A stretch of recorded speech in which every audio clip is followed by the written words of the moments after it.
this is what I told you about earlier, that we will give an example that is pre-recorded. So as you can see, our problem states that you pull a simple pendulum that is 240 meters long to the side through an angle of 3.50 degrees and release it. For the first question is, how much time does it take the pendulum bob to return to its highest speed? Second question is, how much time does it take if the pendulum is released at varying angles? The first angle is 1.75 degrees and the other angles is slightly larger at 3.50 degrees. Now, the first thing that we are going to do is we will illustrate this problem. So when we illustrate that, you're gonna see a sketch like this one. So if this is your equilibrium position, so that is displaced. First case tells us that it is displaced by some angle theta. And okay, this is your bob here. So meaning this is where your mass is concentrated and that moves through this trajectory such that it achieves some angle theta. And the angle theta is given to be 3.50 degrees. So this is a very small angle. So our approximation for, if you remember, we have this approximation just to have this simple pendulum as a uh, simple harmonic motion. We approximate that the sine of theta is equal to theta. This is for cases of theta very small. Okay, so for the first question, let me change my pen color. Okay, for the first question, it asks you for the time. How much time does it take for the pendulum bob to reach its highest speed? Meaning, you're asked for the time when the maximum velocity happens. So when you say the highest speed, that is just referring to the absolute value of the maximum velocity. So if you remember, the maximum velocity actually happens at the equilibrium position. So this position here is where your velocity is maximum. So the same with the case of, as we have discussed earlier about the if you have a spring and a mass system and then you compress it, I mean you stretch it to some distance x, at this maximum compression, maximum stretching here, this corresponds to velocity is 0, and at equilibrium position that corresponds to the velocity to be maximum. So that is basically the same concept that happens here.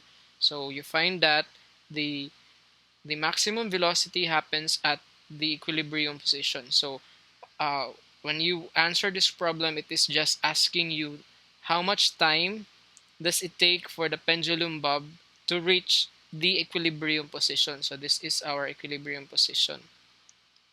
This is our equilibrium position, EQ position. So simple as that. And if you notice, this actually corresponds to a factor of a period. So when I say that corresponds to a factor of a period, so let me redraw that in the right hand portion. So you have a bob here and it goes over there at some point also in time, so it will come over here. So when you started from this position here, let's say 1, and then we have this 2, so of course the motion will be from this position, and it's displaced, by the way, by some angle theta, and both of these are measured, are having the same angle theta. Okay, because we don't have any non-conservative forces acting here. So from 1 it will move here, and then after that it will overshoot over up until 2, and then from 2, of course, when this reach this portion here, the velocity is instantaneously 0, and thus it will start to fall and swing again. It reaches the equilibrium position, maximum velocity, and then back to this position 1. So this red arrow here corresponds to the entire oscillation, or the entire, for one cycle. We call this the entire oscillation or the one cycle. And take note, when we talk of the time for one cycle, okay, time t for one cycle complete, assuming we have a complete cycle, that is referring to period t, right? Now, it should be clear from this illustration right now that the time in which these problem A asks you to find is simply just this portion here. I will put it in this color, just this portion. And you note that that is just 1/4 of the complete cycle or 1/4 of the period. Okay, so meaning for the time A, you are asked to find for 1/4 of the period T based from the illustration that we have shown here. So we know also that the equation for this period T here, if you can remember in our previous lecture, that is just okay, we start from omega is equal to 2 pi f because I did not memorize. So let me just correct what I did in the previous example, in this example. So as you can see here, this term is actually nasayop na ko ni siya swap class. So gikan ani, you see dili sila consistent, diba? So na malikmata ko pagbuhatan na. So let's try to correct this one.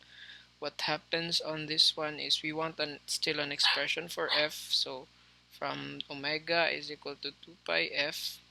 So we divide both sides by 2 pi. So with 2 pi here, such that you now have an expression of f should be equal to omega over 2 pi, not 2 pi over omega. So that is where I made the mistake. So after this one, you need to remember that the relationship between period, which is what we asked in the problem, or specifically 1/4 of the period, so that is the relationship with respect to frequency is inverse of frequency. Therefore, you will have that the period is given to be 1 divided by omega over 2 pi. So you have omega over 2 pi here. And so that will give you period is 2 pi multiplied by omega.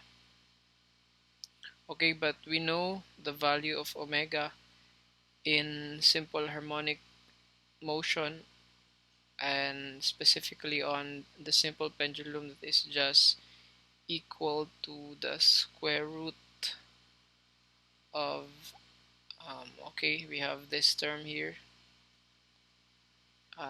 the square root of k over m, right?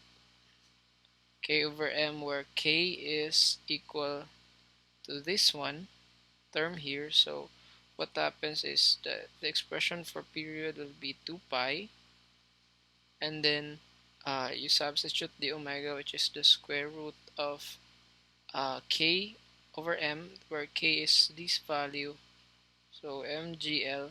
So what happened in the first video that I uploaded was nabalin ako na siya class kay tungod ani wala ko nabantayan. So divided mao na isa ninyo kabutang na ibantayan ninyo kung mag-solve gid mo para di mo masayop. So that will cancel out. So nakinabilin na lang na 2 pi. Okay, you have 2 pi here.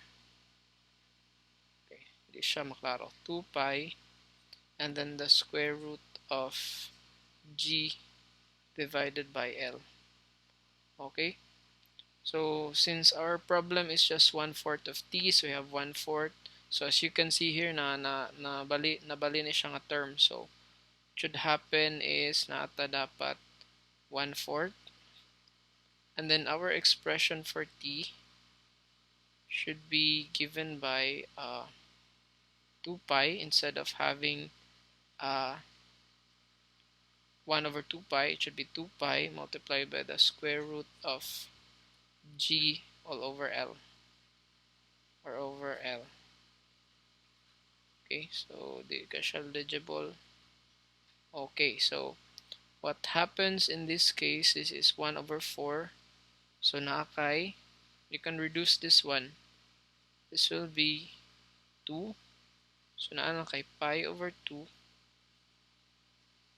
pi divided by 2, and then the square root of g over L. G over L. So when you do this, uh, you will still get the correct period t, and that is given by 0.25, approximately equal to 0.25 seconds. Okay, so that this is where I mess up in the previous video that I made, and I deleted it, and I will re-upload this incorporating this segment, which I actually made a mistake. Kinigid nga line. So nag-chain na dayon. So kana siya. Part B of the question here. Part B asks us to find for, what's this? The time it takes if the pendulum is released at an angle of 1.75. So how about if it's released with an angle of 1.75 degrees instead of 3.50 degrees? Well, actually, you could only, I mean, you could actually solve this problem because the problem B is actually like a trick question. So it asks you for the time, or how much does it take if the pendulum is released at 1.75 instead of 3.50, meaning for the initial case in which you have this situation. So you have this one here is say 3.50 degrees, and now it's asking you for the time it takes if it's released at a slightly smaller degree or angle, which is at 1.50 degrees. So, degrees Celsius, sorry, 1.50 degrees. So right now, probably you can think of a reason to answer, or you can think of a logical explanation for part B. So right now, you should be able to what? Okay, remember that these angles that you see here represents the displacement, right?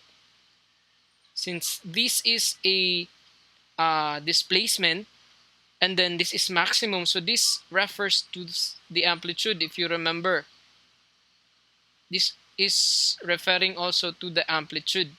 Now take note that we have this, that in simple harmonic motion, okay, in simple harmonic motion, the frequency, the period are what?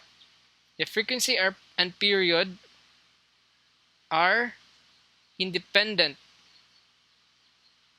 of amplitude. I'm hoping you remember this one because this is one of the hallmark of simple harmonic motion. The frequency and the temperature are independent of amplitude. So that means that when you are asked for problem B, for the time it takes, if instead of 3.50 degrees, you start with 1.50 degrees. So the simple answer would be, you will get the same time, 0.25425 seconds. It's because the frequency and the period, which we relate it with t here, because this is 1/4 of the period, referring to 1/4 of the entire cycle, this part here. This is just 1/4. Okay?